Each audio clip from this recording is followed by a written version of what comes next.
Welcome everyone to our Pellegrini Financial third quarter market update and video call, bearing with bear markets. And yes, old man winter stormed in this week, and bears should be in hibernation right now.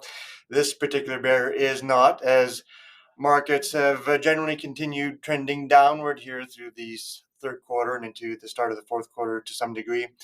And so that bear market certainly is still with us and out there. I think, kind of as a whole, when we look at the year in general, we started the year, of course, um, with negativity throughout the first 6 months, but there was obviously the Russia Ukraine issue, which was a concern. High inflation through the winter time, of course, riled markets up. And then, as central banks started aggressively raising interest rates, that had an impact, of course, on markets and the fixed income space in particular. And as we got into the third quarter here, we had a little reprieve in the month of July. We had a great month and a little rebound there. That was nice, but short lived. And through August and September, of course, markets trended downwards again. That went to lows lower than what we had in the end of June. So the market low in June was surpassed by the markets here in the third quarter.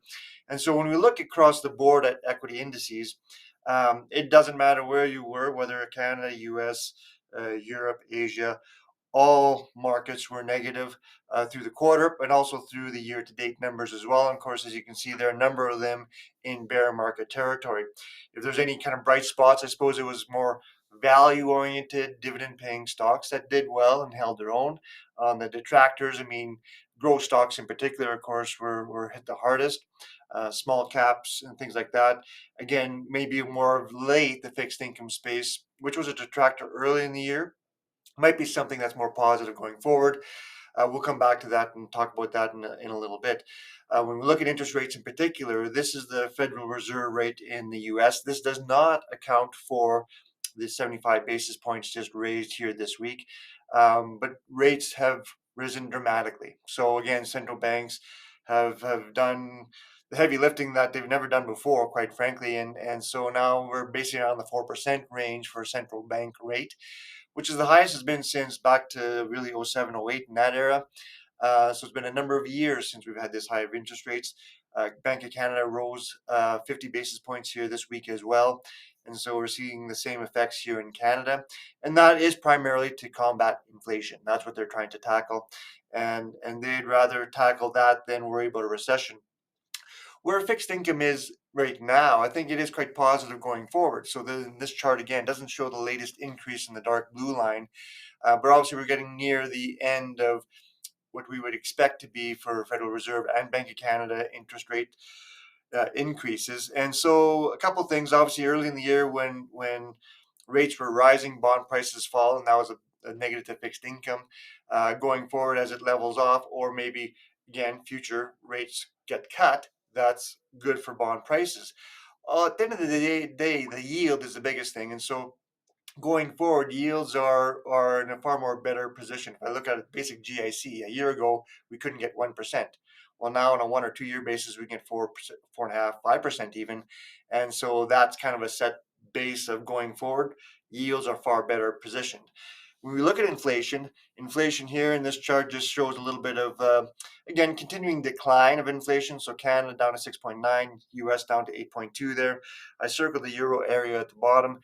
A bit of a rise in inflation there. I would expect that's more tied into Russia, Ukraine and issues there from a political conflict standpoint. Gasoline being down again is good because that kind of filters down through all aspects of an economy. And it is still forecast to be easing inflation through the rest of this year and next year, of course, and getting down to that 2% level. Some of the more mundane statistics in behind inflation, of course, we look at container ships and things like that. LA and the Long Beach port, that's one of the biggest in North America.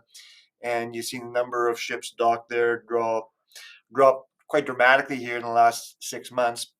And I guess the other aspect of that too is the cost of container shipments, which is again fallen quite precipitously since really February of this year and until now. And so that is a kind of behind the scenes inflation indicator. Obviously, there's a number of different indicators out there. I always find a couple of those interesting just in the background. And so that's kind of a prelude into where inflation is heading to some extent. When we look at currencies, we never talk about the British pound, but I had to include it this time around because of the dramatic swings in the British pound. And again, that was a bit of a mini crisis brought on there by Liz Truss, one of the shortest tenured PMs in the world, I think, on a parliamentary budget that the fixed income markets did not like. Neither did any of the parliamentarians at the time in the British government. And so that was a dramatic swing that now things have settled down a little bit. When we look at the Canadian dollar, and this light blue line is the Canadian dollar, dark blue is US, and the black line is the energy index. And so energy usually supports the dollar a little bit. At this point, we're definitely undervalued to where we should be. But again, in times of turmoil, people run to the US dollar. Commodities, again, we've seen some, I guess in the last quarter, a little bit of a drawdown on the WTI oil index. Year to date is still positive, of course. Natural gas in particular was a very strong performer, both on a quarterly basis and a year to date basis. Again, part of that influenced by Russia Ukraine. I included gold in there and just kind of circle that in a nice red line there that shows us down on a quarterly basis, but also year to date basis, which is to some extent surprising. Gold historically has been a safe haven and in times of turmoil. It hasn't been this time at all.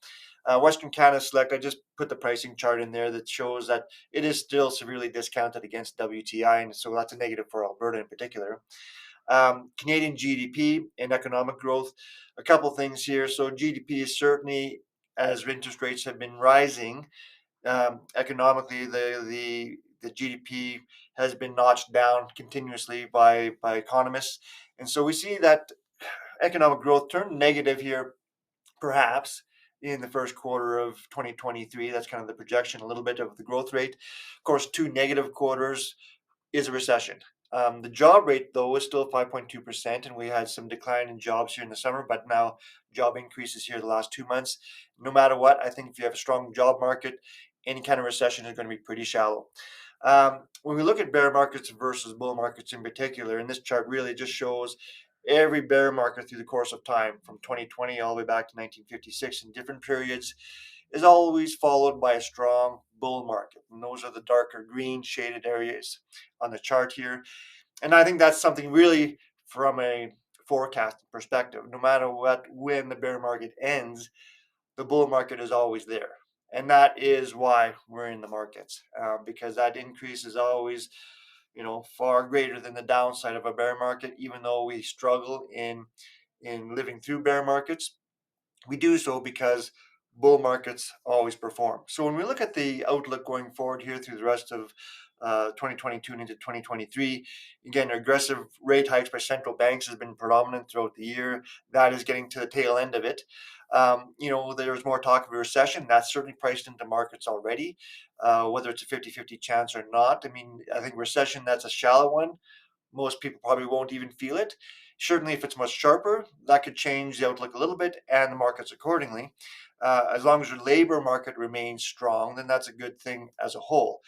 Stock valuations certainly have fallen further, and as some of that profit margin is eaten away by inflation and other costs. I think one aspect of the markets generally is the fixed income space, which is much more positive.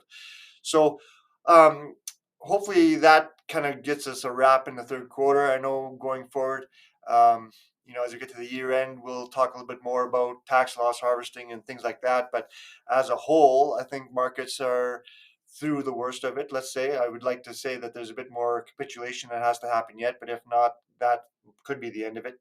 Um, so as that wraps up, I would just say thank you again for joining us on this market update call. Feel free to share it, and it's always going to be posted on our website afterwards. Um, and again, thank you for joining us. Take care, and we'll talk to you again in the fourth quarter.